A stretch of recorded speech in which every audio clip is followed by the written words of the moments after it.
pleasure and a privilege to be giving this lecture at WITS.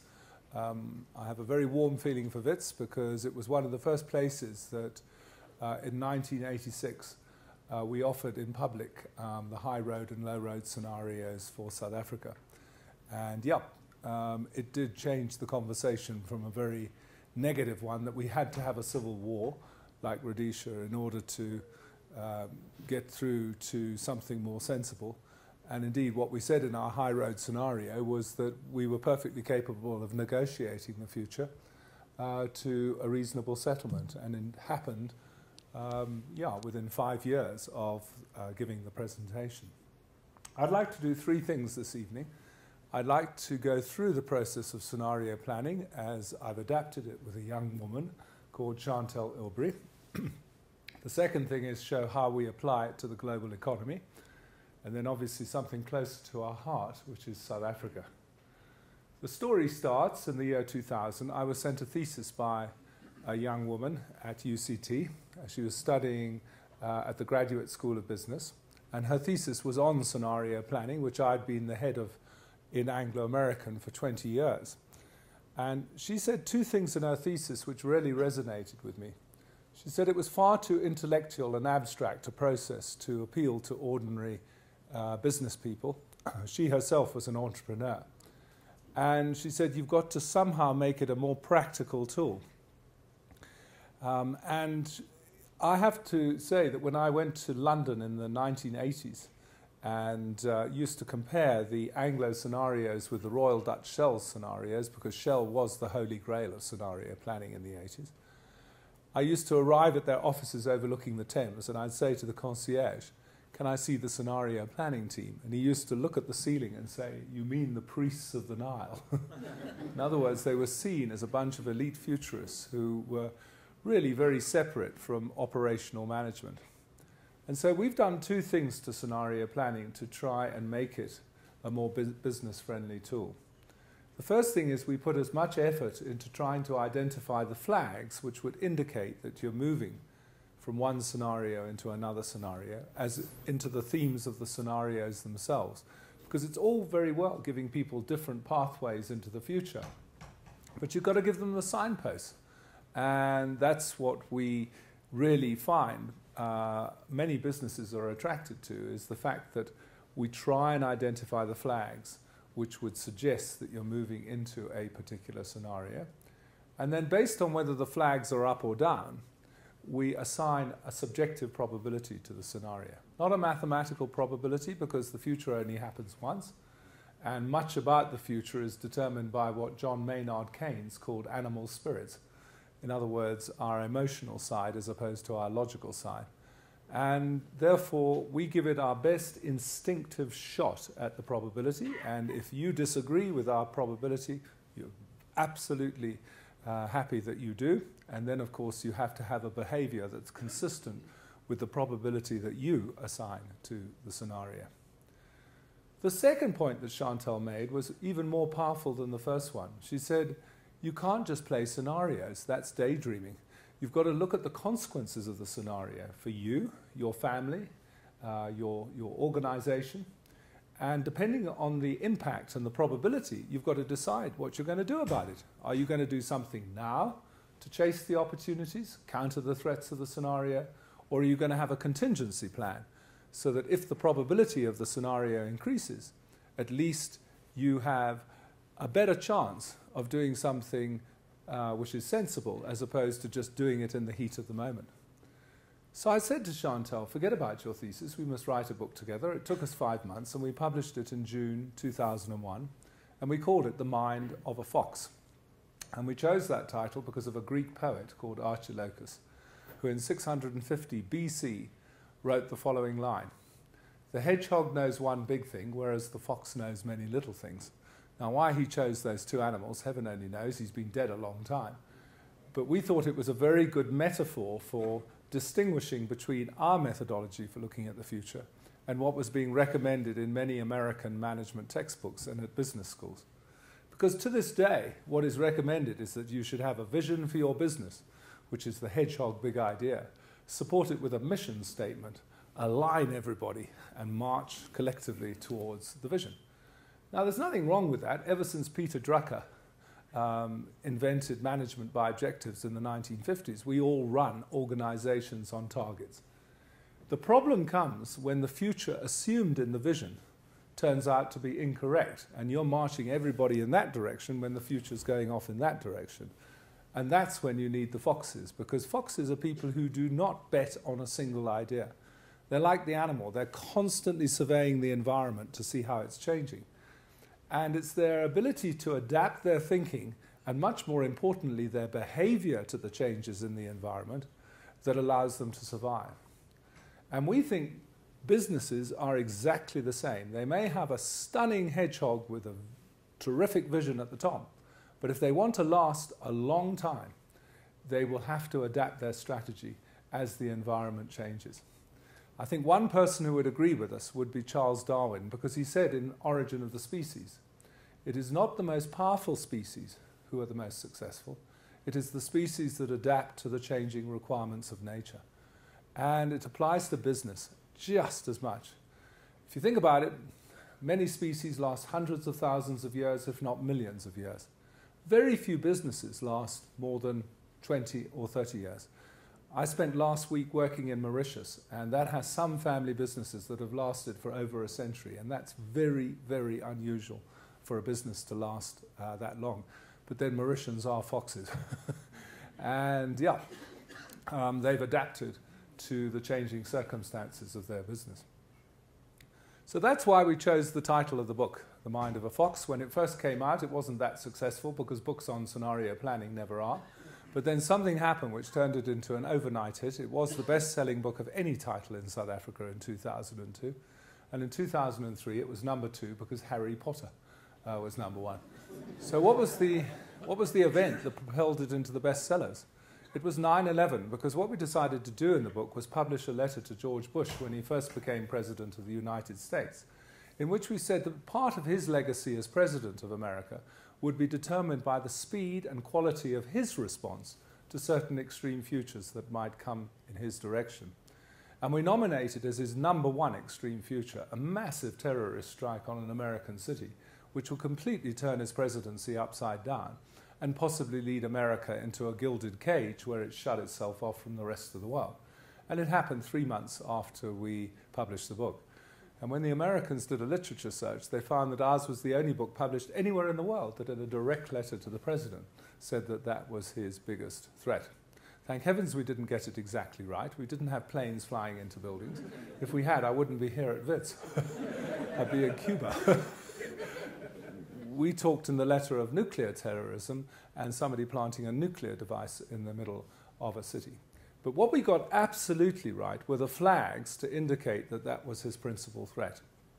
The first flag was the growing confrontation in the late 80s between the major religions of the world, particularly Islam, Christianity, and Judaism. And I'm afraid to say that flag is still flying high, as you can see from that terrible incident at the Westgate shopping centre in Nairobi. The second flag was the re-equipping of organizations dedicated to the downfall of America in places like Afghanistan in the mid-90s. But the flags that convinced Chantal and myself that something was in the offing was the 2 attacks on American embassies in Africa by Al-Qaeda in 1998, one in Tanzania and one in Kenya, which we felt was a dress rehearsal for the real thing in America. And we've always wondered if we'd been allowed to present our scenarios to the security agencies in America, say in June 2001, whether they might have reperceived some of the genuine flags that they were getting that we knew nothing about. It came out in the congressional inquiry after 9/11 that there was a young woman in the FBI who went to her boss on 6 occasions and said, "Boss, there's a flying school down the road where Arabs are learning to take off but not land." Big clue. But it was ignored on the grounds that Arabs were too incompetent to attack Americans on American soil, which is precisely the kind of hedgehog assumption that foxes will interrogate by offering an alternative scenario. And if they'd actually followed up on that, they could have closed the whole operation down because 2 of the suicide pilots went to that school. So we couldn't have had our methodology verified in a more dramatic form than that. Our methodology overnight became a big hit in America, and we became quite big celebrities. The White House bought 10 copies of our book. The only person to quote from it, and I'm not sure whether this is an asset or a liability, was Donald Rumsfeld during the Iraq War. He talked of the known unknowns and the unknown unknowns, things you know you don't know, and things you don't know you don't know. And we make a very big thing of that in the book, because however good a futurist you are, there will always be events that totally and utterly blindside you. And indeed, a much better book has been written subsequently by Nassim Taleb called Black Swan on this particular issue. So we've done about 1,200 sessions around the world using this technique of posing fairly extreme scenarios, looking at the flags, considering the probabilities, and then absolutely, as importantly, connecting the dots and looking at the options that you have available to face the challenges presented by each of the scenarios. The other flags that we look at are the flags that are changing business games, because there is a huge difference between sport and business. Cricket, rugby, golf, tennis is very much like it was 50 years ago. Most business games change dramatically in a period of 5 to 10 years. And if you are not aware of the flags that are changing it, you basically can go extinct. I mean, the terrible thing is that the bigger you are, the more successful you are in a business game, the more blind you are to the flags that are changing it. When IBM was the #1 company in the world, it invented the personal computer in 1980, but it thought the mainframe game would go on forever, so it was left to Dell Computers and others to actually make the money out of it. Kodak actually invented the device that killed it, the digital camera. But they had so much money invested in the film camera that they didn't put the kind of subsequent commitment into this product. It was really developed by other people. And Kodak is now a shadow of its former self. There's no such thing nowadays as a Kodak moment. Gone. So, as one person the other day said, it's very difficult for an elephant to be a hedgehog. Not to be a fox, pardon me. Very easy to be a hedgehog, difficult to be a fox. Let me give you an example, though, of a company that was big and foxy. I was asked to facilitate a strategy session in London for one of the largest American credit card companies at the beginning of last year. And we had the session at the Carlton Club, a very posh gentleman's club in London. It was very funny because the American CEO arrived in jeans and he wasn't allowed through the front door. So he had to go through the kitchen. Anyway,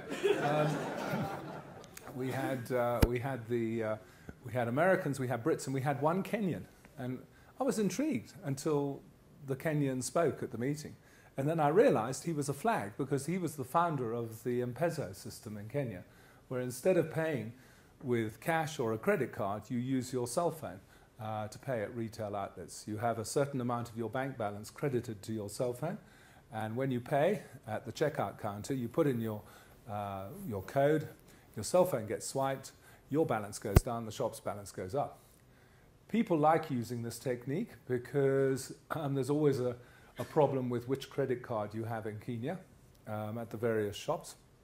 But secondly, it's obviously much more secure than cash. The shop loves it because it's not paying the same transaction fee that it pays on a credit card. So within 5 minutes of this guy opening his mouth, I knew exactly the scenario that this American company was playing, was that in 10 to 15 years, most Americans will be using their mobile, as they call it over there, as an electronic wallet. And credit cards will go the way of checks, something you don't use. End of game. Now comes the foxy part. In November last year, I was asked to do a strategy session for a company in Cape Town called Fundamo, F-U-N-D-A-M-O. They're based in Mark Shuttleworth's old offices in Durbanville. And they are the leading developer of software to turn a cell phone into an electronic wallet. And just before I started, the CEO came up to me and said, I have to tell you, Clem, we've just been taken over 100% by this credit card company. So that was foxy, you see. They didn't just play the scenario. They actually did something about it. They've now got a a presence in the new game if it ever develops and threatens the old game of credit cards. So what are we saying to our global clients using this technique at the moment? Well, the first thing we do is we give what we call the megatrends, because you can't just consider different scenarios. You've got to look at the things which my mentor, Pierre Wack, called the predetermined elements, the things which apply under all scenarios, but which are definitely changing the game. And there are quite a few 21st century megatrends, but I want to just discuss three. The first one comes, interestingly, from Europe and Japan. And it is that we are entering a totally different period of mankind in terms of the aging of the world's population. I mean, one statistic I was given by a professional demographer the other day was that of all the people who have ever lived beyond the age of 65, over 50% are alive today. How about that for a statistic? And he said the average lifespan of an American and a Brit in 1900 was 40. By the end of the century, it was 83. So it had more than doubled in 100 years. That is what advances to medicine did for the human species. We turned from being a relatively young, short-lived species to being, a relatively longer lived species. And this has had enormous impacts on the world, which to this day are still not really being discussed by economists and other people who should be analyzing the forces that are changing the world. Pension funds is a good start in terms of having to cope with people who now live till they're 90 as opposed to 70.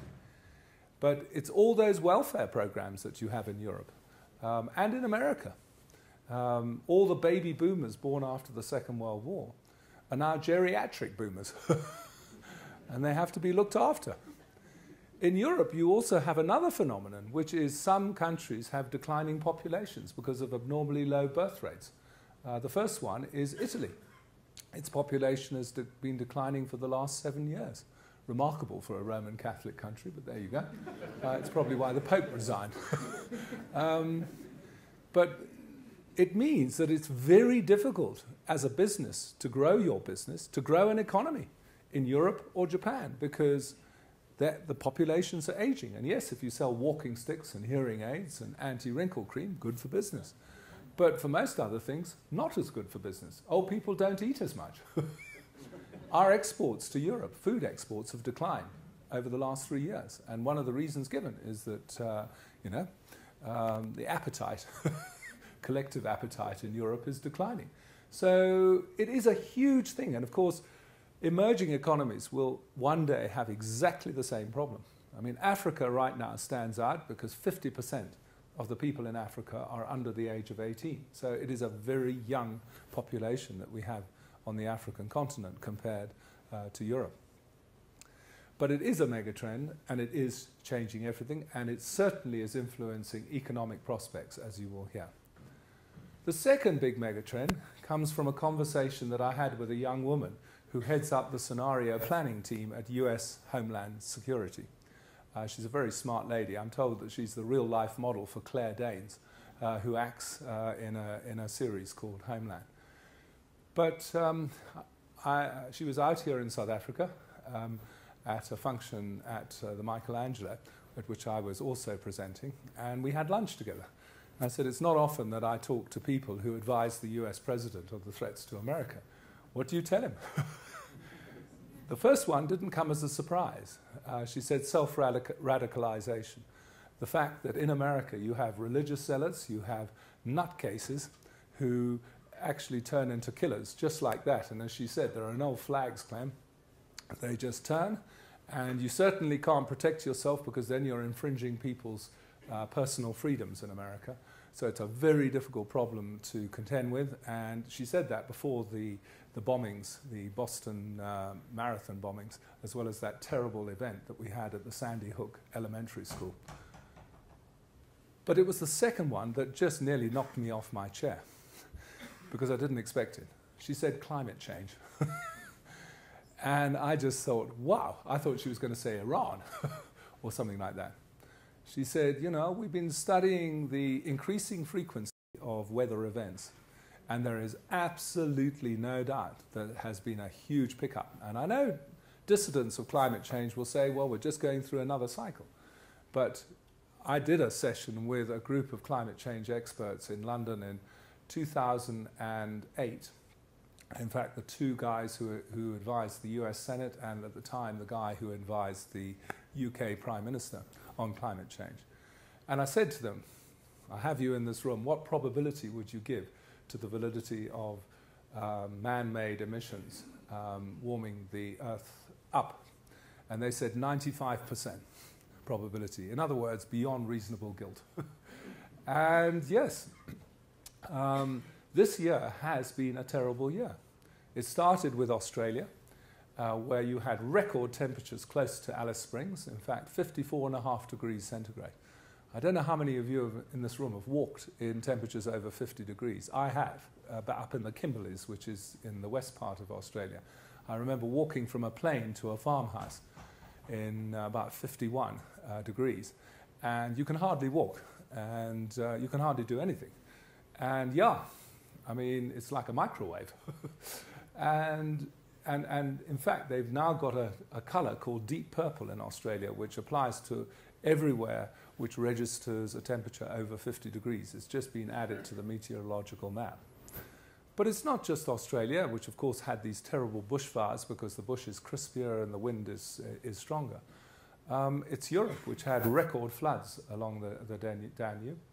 But America itself had twisters in July this year, which took out half of many towns in Oklahoma. I mean, it looked as if a nuke had taken them out. And recently we had another twister that took out half of Washington in Illinois. And as this young lady said, you know, if it was terrorists who were doing that, America would have gone on a full-scale war footing.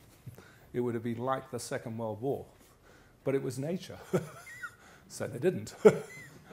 But that's why, you know, it's such a serious threat, she feels, to America. But the critical thing, which she said, is that 2015 is when they next have a serious meeting on climate change. And she feels it's going to be completely different to Bali. In other words, it's going to be taken seriously, and there are going to be serious targets that are set to reduce carbon emissions. And we're all going to have to get used to driving smaller cars instead of huge SUVs. So enjoy it for the next year because it's going to get smaller. The third megatrend is actually now a security threat. It's the changing nature of work in the world. You know, when I went to school, you were told to get good A-levels in my case, but obviously a good matric here. You were told to get a good degree. You could then wave your CV in front of a large employer and you get a job. That's the way it was in those days. But the nature of work has been transformed by, firstly, technology, which has completely driven a spike through many jobs. But secondly, it's been changed through the different employment model that many large companies have, which is instead of doing everything yourself, you actually subcontract a large amount of the non-core activities you have to other businesses. And so what we're seeing today is, because work has changed, record levels of youth unemployment in the world. In fact, The Economist, I think it was about 2 months ago, had on its front cover, Generation Jobless. Not Generation X, Generation Y. Generation Jobless. Spain now has a youth unemployment rate, that's 18 to 24-year-olds, of 52%, which is about ours. Greece is 58%. Britain is 21%, which is the highest that it's ever been. Germany is the only European country which basically still has a modest rate of around 7%. But for me, it is amazing that academic institutions, whether you're talking schools or universities or technical colleges, are still teaching kids for the job market that existed 50 years ago. They're not teaching kids to create a job which is very different to finding a job. And yeah, I mean, I only know of one school here in South Africa that actually is teaching kids to be entrepreneurs. It's the Wickham Collegiate School for Girls in Pietermaritzburg. And yeah, we've got to change that. If you want to prepare kids for the world of today, you're going to have to start teaching them at some stage to run real businesses, create jobs for themselves. So against those megatrends, what are the scenarios that we're offering our global clients? The first one we call hard times. It's just flat, low growth scenario till 2020. It's not a double dip, it's not another crash, it's just low and flat. And that's because it doesn't really matter what the European Central Bank does. It doesn't matter what the Bank of Japan does. The overriding force, which is going to determine their medium-term prospects, is the aging of their population and in certain cases diminishing population. Even Japan's population is now declining. America is better off. It's got a younger population. It's still growing. The critical age group, 35 to 45 for consumer spending, is still growing rapidly in America. So we feel America will probably flatline in the 2 to 3% growth range, whereas Europe will be stuck in the 0 to 1% range along with Japan. So what do companies do to grow in hard times? Well, we've come across 3 strategies. Number one is innovation. You know, very few companies have what I call incentives for innovation. They may boast of a culture of innovation, but very few companies reward employees for coming up with bright ideas that actually change the prospects of a company. And the problem with that is that you then leave the innovation to one person like Apple. I mean, Steve Jobs was a fantastic innovator. He was a visionary hedgehog. And yeah, he came back to Apple, he transformed it, and we had hard times from 2008 to 2012, but Apple came up with all these new products of smartphones, iPads, mini iPads, and I'm afraid to say now that he's gone, they're losing their edge, and Samsung is inching ahead of them. And the thing about this is that to create a culture of innovation, it requires a totally different management style to what most companies have at the moment. And as I said, you've got to pay people if they come up with bright ideas.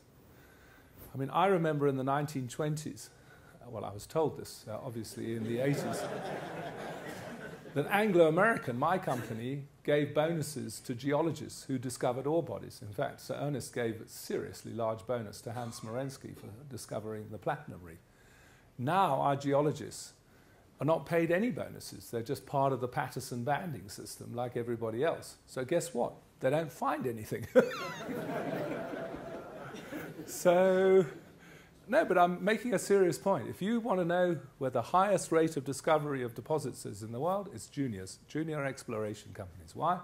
Because the people who find the deposit benefit hugely financially from finding those deposits. So that's the first thing. You've got to incentivize a culture of innovation in your business, then you can grow the business. The second thing is to live your brand. Not just have clever advertising in the papers or on TV, but to actually have rules of engagement between yourself and the public or yourself and business customers that live out the brand that you are and differentiate you from your competitors. I recently did a roadshow around South Africa with the real estate agency that now claims to be the #1 estate agency in South Africa, measured by property sales. Who do you think that is? Remax, absolutely. Remax is now #1. They weren't even here 15 years ago. But the reason is simple, is that the management of Remax are passionate about the rules of engagement between their franchised estate agents and the public who want to buy and sell houses. And yes, it's for many South Africans quite a yucky thing to live your brand. I mean, it's like being Avon products. But it works. It works. It convinces customers that you offer value for money. The third alternative is to be the cheaper alternative. And yes, that also works. But it can trigger a price war. I did a session with Mr. Price about 2 years ago in Durban, and I always remember one of the senior managers at the session saying there's no such thing as a high net worth housewife left in South Africa, so they all come to Mr. Price with their Edgar's bags and fill up. And yes, Mr. Price has actually grown its revenue at 15% per annum over the last 3 years because South Africans are having to buy down. Chantal and I recently came across a phenomenon in London called the wedge. It's where young people who are in digs run out of money round about the 21st of the month because the cost of necessities like electricity and tube fares means that they just simply don't have the disposable income to last a month. And then they have to live on baked beans for the rest of the month with all the consequences. And yes, this, you know, this was never around in my day. My day, you had enough money to live on for the month. And you could buy a house on the outskirts of London, which a young person can't do. So in a funny way, this generation of young people are the first generation probably to have less money than their parents or less disposable income. They truly are in hard times. Stock markets may be hitting record highs, and so the super rich are getting richer. But for ordinary people, life is very tough, and therefore offering the cheaper alternative is a very good option. So you don't have to despair in hard times. You can have a strategy which can mean that your organization or business grows. We're not hedgehogs. We don't offer just one scenario. There's one other one that we offer. It's called ultraviolet. It's a two-speed world. The old world, aging, advanced economies are going to have a long flat U, and the new world economies, like Africa, are going to have a V-like recovery and grow 3 times faster than the old world economies. And I have to say, most of our multinational clients believe in that second scenario. So they're all over Africa like a rash. They're chasing the V in African countries. I mean, one of the statistics which the World Bank tossed out the other day is mind-blowing. It's that 6 of the top 10 fastest growing economies in the world are African countries. Only 4 are outside Africa. So in a way, we have now part, South Africa that is, of the most thrilling continent to be on in the world today. So, yeah.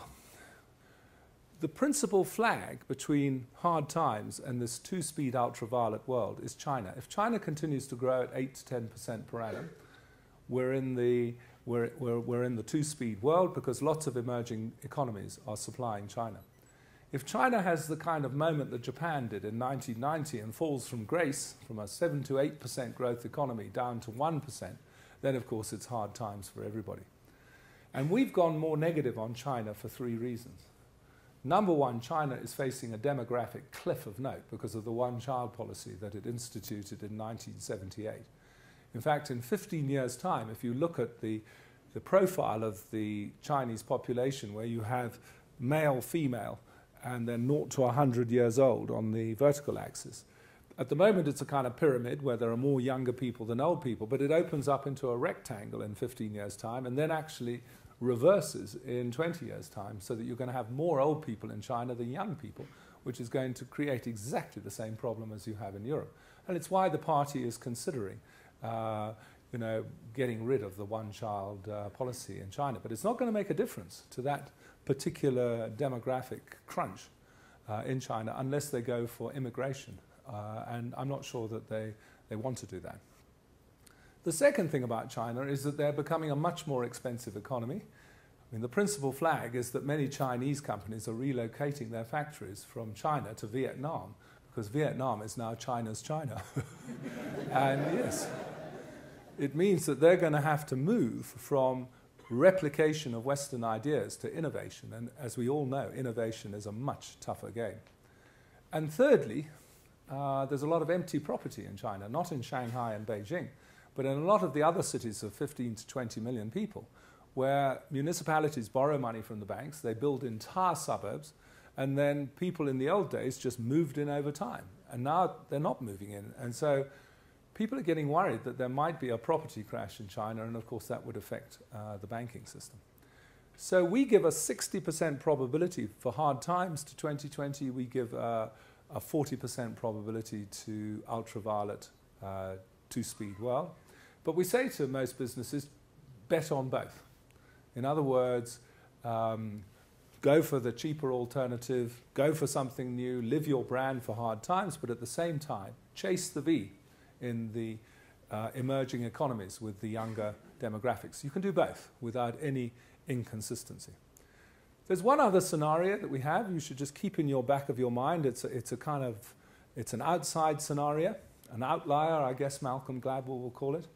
It's what we call forked lightning. It's where we had a crash in 2008, we've had a recovery, and now we have another massive crash. And we asked American fund managers, is it a viable scenario? And secondly, what are the flags that you watch? And they said it's absolutely viable, and there's one flag. It was amazing. We consulted 20 managers. They all came up with the same flag, which is the interest rate on US 10-year Treasury bonds. Because at the moment it's standing at 2.8%, but they said if it suddenly gets into the 4 to 5% range, that will spell really bad news in America. I mean, people forget that American debt right now is $17 trillion, and 2% means that the American government will be forking out an extra $340 billion on interest. So it'll just completely outweigh all the savings that they're trying to make in other areas.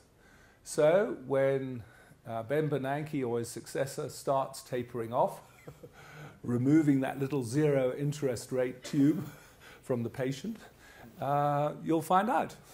Because either the patient will get up and survive and walk out of ICU, or the patient won't. But the critical flag will be to see if interest rates suddenly rise. That will mean that that outside scenario suddenly becomes much more mainframe. What about South Africa against this fairly tough global environment? Well, we offer our South African clients 3 scenarios. The first one we call Premier League. We want to get across in that title that nations compete just as intensely as companies do, as soccer teams do. And indeed, there is a league table. It comes out of Switzerland every May. It's called the World Competitiveness Survey. It's done by the International Institute for Management Development. It lists 59 nations.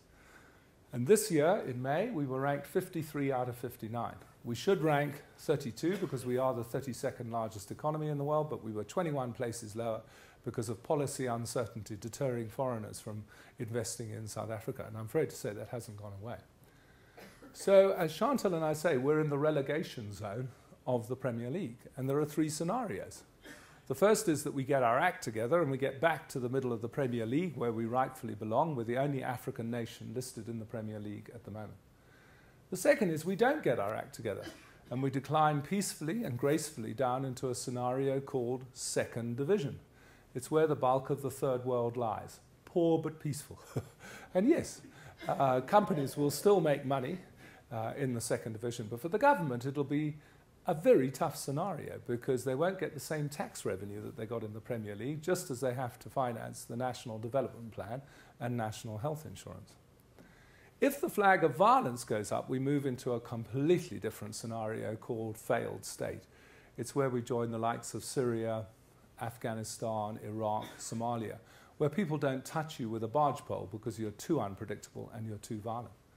Now, for a long time, we gave a 0 probability to that scenario because even with our high crime rate, we don't have the levels of violence that are going on in Syria at the moment. But because we have 4 subsidiary red flags and 1 tendency, which is a continuous red flag, we have raised the probability on a failed state. The first red flag is nationalisation, but we feel that flag is down because the ANC did kick the issue into touch at the Mangaung conference last December.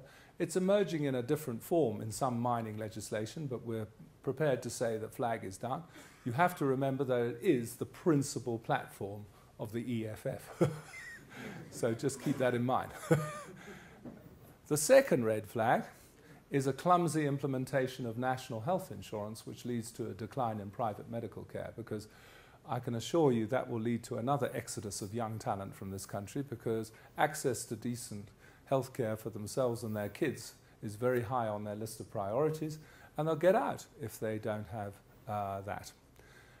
Again, we feel the flag is down because the Minister of Health is well aware of this, and he's in discussions with the major healthcare players to try and introduce NHI in a way that does not disrupt the private sector too much.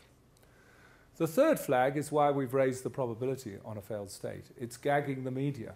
And as soon as the Protection of Information Bill was tabled in Parliament, we jumped the probability to 10% because it is so critical for South Africa to have an independent media, particularly given the fact that at the moment, by African standards, by places like Angola, our level of corruption, which everybody moans about, it's not too high. But if the media gets gagged, it will go through the roof.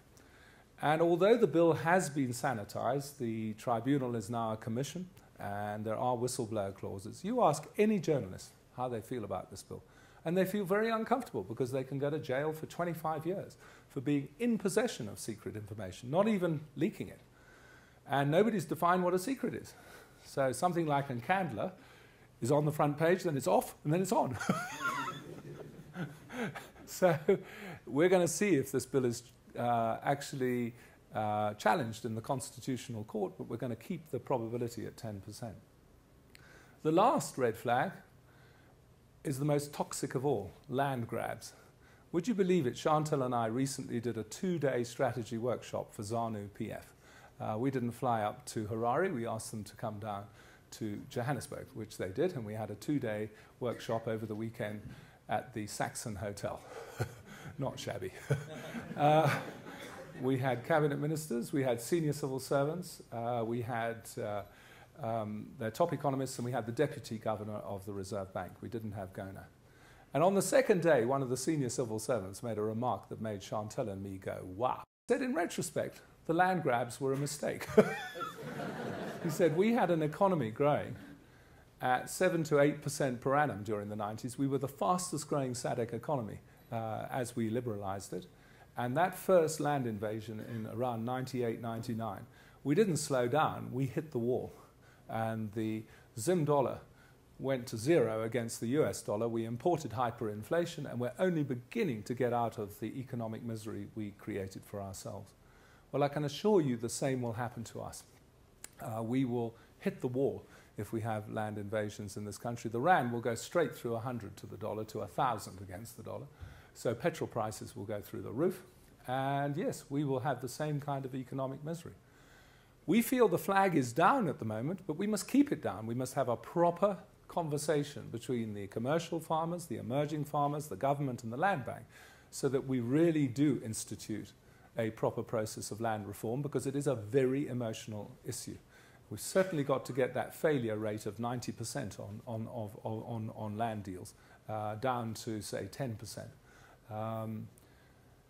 The last red flag we call a tendency, because it's always there. It's like Japan is on an active part of the Earth's crust and therefore more likely to have an earthquake. This comes from 2 sessions I did, one with the American Embassy in Pretoria in late 2011 and the other with the British Embassy in early 2012. And I asked them both, did you foresee the Arab Spring? And they both said no. So I said, in retrospect, what were the flags you missed? And they gave me 3 flags. Abnormally high youth unemployment in all the countries affected by the Arab Spring, combined with active social networks, combined with a growing dissatisfaction amongst young people for the government of the day. Guess what? We have all 3 right here in South Africa. So we are one random event away from our own version of an Arab Spring. And look, it could be completely different to what happened up north, because those were dictatorships. The Arab Spring in our case could be expressed in the next election. Say if the EFF got 20 or 25% of the vote. That would be our own version of an Arab Spring. And we do feel that the flag has gone up. It was Marikana, because it has changed many things, including what's going on in the sphere of labor. We're seeing a level of anarchy creeping in, which we've never seen before. We have it up in Rustenburg with the platinum mining industry. We all know about the Western Cape and the agricultural workers. But the critical one for us is the Medupi Power Station, which is the largest project in South Africa. Between the middle of December and the middle of April, there was no work on site at all because of continuing labor unrest. And recently they had another 3 weeks with no work on site. So we have jumped the probability on a failed state to 25%, which for us is highly significant, because we're natural optimists. I mean, we're not the kind of people who, are the glass half empty. We're the glass half full. But that's the whole point of the flags, is to remove the rosy tint from your spectacles. And it is now a possibility as opposed to a wild card, and therefore you have to consider your options. And we offer two options. The first one is look after yourself, keep your passport up to date. The soft option is export your money, the hard option is export yourself. But we don't recommend that option. We say put it on one side because it's the second option you should be exercising, which is help to keep the red flags down. So we challenge all our corporate clients in South Africa to say, how are you going to reduce youth unemployment in this country? Don't wait for the NDP commissioners to tell you. Don't wait for the ANC. What are you going to do to come to the party? Because in 15 years' time, if South Africa is a failed state, you won't have a market. Just talk to any Libyan or Egyptian company at the moment as to what's happened to their prospects as a result of all the chaos in those two countries. So corporate social responsibility actually becomes a central part of your strategy if you're thinking of your long-term interests. But we put it on one side with 25%. We're left with Premier League and Second Division. And we have three flags that we ask people to watch. The first flag is inclusive leadership. We looked at countries that have done well in the Premier League, and invariably they've had leaders who've brought the nation together as a coherent team. The one we always quote is Singapore. Lee Kuan Yew inherited a basket case after the Second World War. He was authoritarian. He put a huge emphasis on education, law and order. Singapore this year is ranked number 5 in the Premier League. I have to tell you, I recently had to do a session with the president of Botswana and the Economic Advisory Council there, and the other person who was presenting at that session was the ex-Prime Minister of Georgia. And I have to tell you, the one country in that region which has come out of nowhere to being one of the most sought-after investment destinations in Central Europe is Georgia. Again, because they put a huge emphasis on unifying the country. Here in South Africa, we did have a leader like that in Nelson Mandela. I mean, I had the privilege of seeing him for 5 hours in Victor Verster prison. And he blew me away with his inclusivity. And when he came out, he certainly never let me down as president.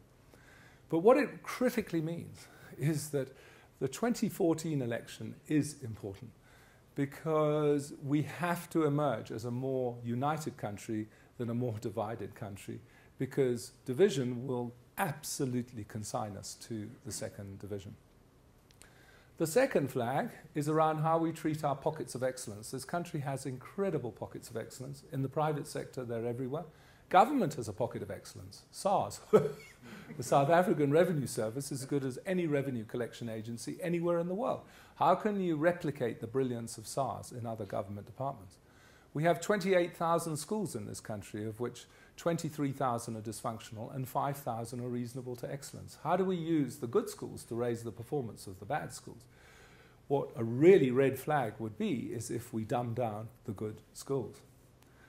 The third major flag for us is around creating a balanced economy, an outward economy that earns us enough foreign exchange to pay for our imports, and an inward economy that creates jobs. As far as the outward economy is concerned, we have to play to spaces we can dominate, and there are 3 spaces. Resources, we're still a resource-rich nation, but we obviously have to get our act together again in the mining industry. The second is tourism. We're now a cheap country to visit, and one country has discovered us. I was on a packed 747 from Johannesburg to Cape Town the other day at lunchtime, and I was the only non-Chinese passenger. So it was obviously a very large party on their way from Beijing to see the penguins in Simonstown. So how can we become the destination of choice for people of the East? The third space is being the gateway into Africa. Here we are on the most economic, thrilling continent on Earth. How can we position ourselves as the place where people should start chasing the V in Africa, like Walmart has done with its 51% acquisition of Massmart? On the inward economy, we have one flag. But if you remember anything from this presentation, it's this flag. It's our attitude to entrepreneurs. We looked at the 2 largest economies in the world, China and America. They can't be more different except for one thing. They both now respect their entrepreneurs in terms of influencing the prospects of those countries. In April 2006, I was asked to do a lecture at the Central Party School, which is the leadership academy for the Chinese Communist Party, just outside Beijing. And because so few foreigners go there, in fact, I was told I was only the third. The first was Mao Zedong's doctor, who was French, and followed him around. They couldn't remember the second, which slightly concerned me as the third. But after we talked about scenario planning and how they could road test their 5-year plans, because that's what they were interested in, is road testing their 5-year plans against different global scenarios, they showed me around the classrooms.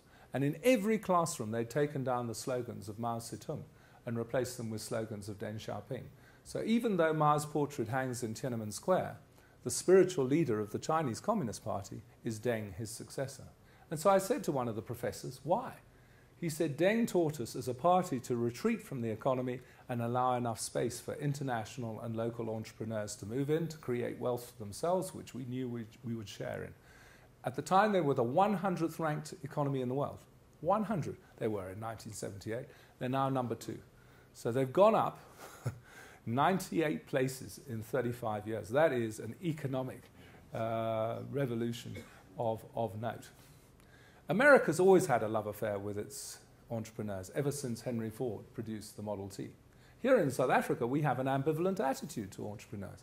One foreign investor said to me the other day, in other countries, they roll out the red carpet for him. In South Africa, they roll out the red tape. We're drowning small business in regulation. We have a terrible payment culture for small business. We should have a law that every small business in this country is paid within 30 days of doing a service, because cash flow is so essential to a small business. Our labour laws are so rigid that 6 out of the 9 million small businesses we have in South Africa have no employees, because people don't dare hire employees in case they have to appear in front of the labour courts. And lastly, business banking is something that's advertised everywhere, but you talk to any township entrepreneur and ask them whether they have access to business banking. Not a chance, because they don't have the security of income and they don't have the security of assets. So we have a fairly hostile climate for entrepreneurs, and we think what would transform it would be for Jacob Zuma to change the objective for 2020. Instead of creating 5 million jobs by 2020, he should start talking about creating 1 million new enterprises by 2020. Because the only way you're going to create 5 million jobs is through 1 million new enterprises. Big business is going to be a net job destroyer over the next 5 to 10 years because of the megatrend that I was talking about. Government can't hire another 5 million civil servants. They haven't got the money. And public works programs can transfer skills, but they're temporary. So the only place that we're really going to create jobs on a big scale is going to be in small business. Despite the lack of progress, we still give a 50% probability to staying in the Premier League. We give a 25% probability of dropping into the second division. If I was here 18 months ago, we were 70 Premier League, 30 second division, 0 failed state. We're now 50, 25, 25, so we have gone more negative. And if you add the two 25s together, we're 50-50 between the good and the bad scenarios. Chantal and I call that a second tipping point, because the first tipping point was in the early 90s when we could have tipped into civil war, but we didn't, because we had CADESA 1 and 2 to negotiate a new constitution, which led to a perfectly reasonable election. We feel very strongly we need an economic CADESA now, where you get the captains of industry together with the government to come up with a way of creating the space for a new generation of black entrepreneurs and white entrepreneurs and industrialists, because that is not addressed in the National Development Plan. How do you create that space? Personally, I'd start with a rule that every major company has to put aside 20% of its supply chain for generating a new group of entrepreneurs. That would be just for starters.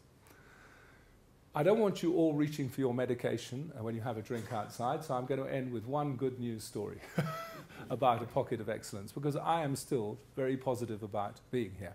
Although one woman has suggested I put a chip in my heel. She says, "You're a flag, Clem, and I want to switch on my PC every morning and see where you are." I was the chairman of the Anglo-American Scholarship Panel for 25 years, and we interviewed the brightest students in South Africa for one open scholarship to university. And in 2008, we interviewed the brightest student we've ever had in front of our panel. This guy was just 17 years old. He got 8 straight A's in matric when he was 16. He got a scholarship to St. John's College, private school up the road, when he was 15. He comes from Umtata, and his name is Siyobelela Zuza. And the question we put to him is, what degree have you chosen and why? He said, I've chosen chemical engineering at UCT, and the reason is I developed this passion for chemicals when I was 12 years old. I started mixing them in my mother's kitchen, causing minor explosions to our utter dismay. And then I focused on a project which was to create a rocket fuel that was more energy intensive than the stuff NASA uses to propel its rockets into outer space. And it took me 2 years. I cracked the formula. I assembled a South African team. We built a rocket. I put in my fuel, and we beat the South African amateur altitude record. The project was entered into the Eskom Science Expo for that year. We won the award for technical innovation as well as the award for the most prestigious project of the year. He was 16 when he won those 2 awards. One of the prizes, he said, was to be sent to Sweden to meet the King and Queen of Sweden and to attend the Nobel Prize-giving ceremony. And the opportunity arose there to enter the largest junior science competition in the world, which is held annually in America under the auspices of Intel. Not only did I win 2 awards in that competition, the organizers were so impressed by my fuel that they sent it to the Lincoln Laboratory, which is affiliated to NASA, who promptly named a minor planet after me. How many of you in this room know that a 17-year-old black South African from Umtata has a minor planet named after him by NASA? It's called the Siyobelela planet. It's next to Jupiter, for the advances he's made to rocketry science.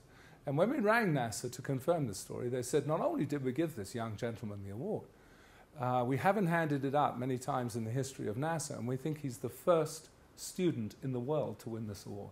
Can you imagine if an American student, Canadian student, British, German, French, Italian, Australian student had won this award? He'd be a household name in his country of origin. Here in South Africa, very few people have heard of Siyobelela Zuza. They've heard of Julius, but not Siyobelela. Now comes the crunch. 3 months after awarding him the scholarship, he comes running up to me at ORT International. Says, hey, Mr. Santa, remember me? I said, see, I'm never going to forget you. How's UCT? He says, you haven't heard. So I said, no. He said, Harvard University have awarded me an open scholarship, all expenses paid, so I'm going there in the fall. So you can have your scholarship back. So he's now had 4 years at Harvard. He's had a spectacular academic record there. But above that, at the second last launch of the Endeavour Space Shuttle, he was the official guest of NASA and shown around the entire facility with 2 other guests, Barack and Michelle Obama. And when Michelle Obama came out here by herself almost 2 years ago with her daughters, she personally rang Sia to accompany her to South Africa, which he did, and he gave the speech in her honor at the US Embassy in Pretoria when they threw a dinner for her. So in America, he's a superstar. Here in South Africa, he's an entity. And that speaks volumes for the difference between Americans and South Africans. Because whatever you say about Americans, they celebrate individual excellence. They put that person on a pedestal. We don't do that. We're like Australians. We cut down the tall poppies instead of using the tall poppies to inspire all the other poppies in the field. One of my great heroes is Steve Biko, because he said it before anybody else did in the 70s. He said, handouts do not improve your self-esteem. Doing it for yourself does. And that is so true right now when we have 16 million people on handouts. Not good for our national self-esteem. We must turn as many of them into entrepreneurs doing their own thing as we can. If we achieve a success rate of 10%, that's 1.6 million new businesses. If they hire 1 person each, that's 3.2 million jobs. That, for me, is the way to go. So I hope I've entertained you tonight with this lecture. I hope that I've convinced you that some of you anyway should be foxy. If you're a hedgehog, get yourself some foxy advisors. It's a very, very popular methodology now around the world. We have a book called the Fox Trilogy, which summarizes, well, in fact, it's all 3 of our books that we've written on this methodology in one book. And we have a summary at the beginning telling the story of how we developed the method. We have a website called mindofafox.com, which we've just updated because we're very thrilled. We're now very popular in America because we got one posting in the middle of last year by a risk consultancy in Ohio, and it went viral. And so if you Google Mine Fox in the United States, we are number 1. Number 2 is Megan Fox. And number 3 is Fox News. So we feel very, very good about that. I think that one of the reasons that Americans haven't come up with our methodology is they feel they're in control. We know we're not. So you look around like a fox to see how the environment is changing, and then you adapt your behavior. We naturally do that as South Africans. Americans have still got to learn about that because we are beginning to live in a post-American world where they certainly don't have the control that they had 30 or 40 years ago. The world economy is tough. It's tough. And you can grow your business, but then you have to adopt one of those strategies I talked about of something new, living your brand, or being the cheaper alternative. You've got to chase the V in all the economies with the younger demographics. South Africa, we are still in the Premier League, but we must do everything collectively to keep the red flags down. It's why the provisional title of our next book is For Fox's Sake. And lastly, I'd like to leave you with a dedication for all of you in this room, and obviously the businesses you represent, and for the profession of mechanical engineering, which I have a son who's a mechanical engineer. May the fox be with you. Thank you.